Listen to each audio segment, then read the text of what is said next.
এখন ওকে ঘুম থেকে তুলছি, ঘুম থেকে উঠতেই চায় না, একদম ঘুম থেকে উঠতে চায় না। যখন ঘুম থেকে তুলবো, ব্রাশ করাবো। তোমরা তো জানো সকালে কি কি করতে হয়, টিফিন করতে হয়, টিফিন নিয়ে যেতে হয়, টিফিন বানাতে হয়। এখন আমি সোনার জন্য টিফিন বানিয়ে রেখেছি, তো ওকে এখন রেডি করবো। চলো, ব্রাশ করবে, চলো।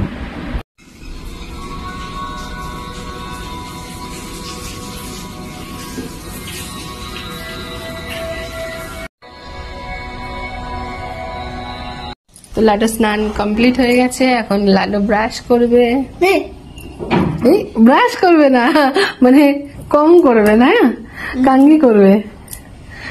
তারপরে টিফিন খাবে, তাই না?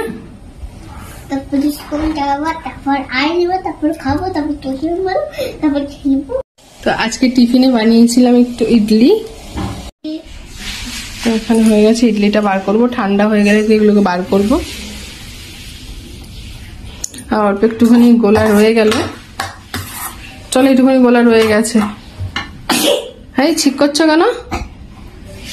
স্কুলে পাঠিয়ে দিয়েছি, লাডোকে স্কুলে পাঠিয়ে দিয়ে একটু ফ্রি হয়েছে। এখন ঘর দোর ঝাড় দেবো, পরিষ্কার করব, তারপর স্নান খাওয়া দাওয়া করবো। তো চলো বাকিটা পরে দেখাচ্ছি। আর এদিকে দেখো, মোরলা মাছ আনা হয়েছিল 2-3 দিন আগে, ফ্রিজে রাখা ছিল। তো এতদিন বানাইনি, অন্য অন্য মাছগুলো ছিল সেগুলো বানিয়েছিলাম।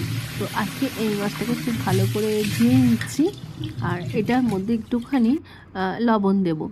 একটু সামান্য লবণ দিয়ে যদি তুমি মাছ ধো, এটা অনেকেই ধোয়।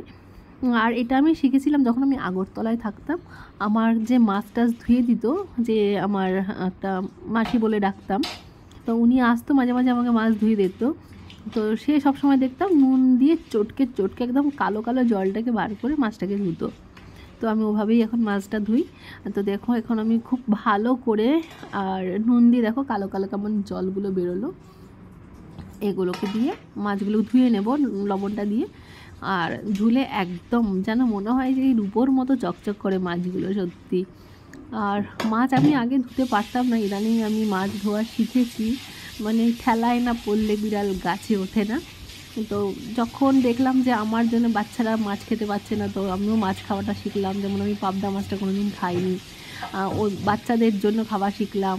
আরও অনেক অনেক মাছগুলো আগে আমি খেতাম না, যেটা এখন আমি খাই, আর সেটা বাচ্চাদের জন্যে, কারণ আমি খাই বলে তাই ওরা খায়।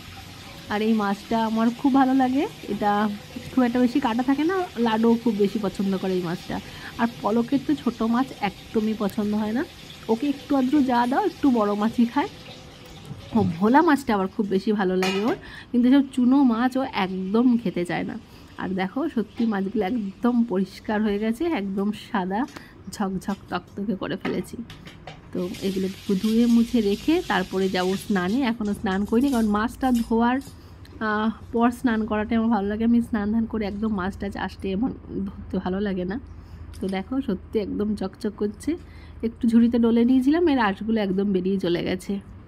তো এখানে সব মাছগুলোকে পরিষ্কার করে নিলাম। মোরলা মাছের চচ্চড়ি করেছি, মানে পোস্ত বাটা দিয়ে।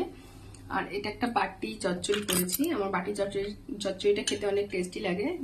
কাঁচা মাছটাকে তেল দিয়ে জল দিয়ে ফুটিয়েছি। আর এটা লাড্ডুর জন্য কটা মাছ ভাজা রেখেছি। আর এখানে করে ফেলেছি একটু মুসুর ডাল। মুসুর ডালটা করেছি টমেটো দিয়ে মুসুর ডাল করেছি। আর একটু লাউ তরকারি করবো, বাস এটাই আজকে রান্না বান্না। এখনো লাড্ডু স্কুল থেকে আসেনি,